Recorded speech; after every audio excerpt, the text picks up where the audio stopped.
चुकून एका वळणावर सहज कसे गमतीनं भेटलो, उगीच खुळा प्रेमाचा खेळ आपोआप एक खेळलो.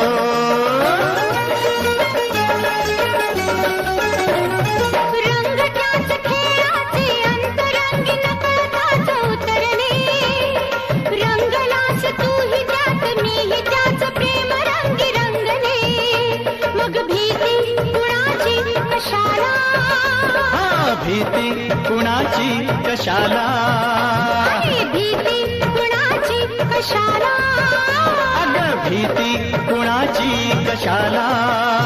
ना सांगताच आज हे कळे मला, कसा जीव माझा तुझ्यामध्ये गुंतला.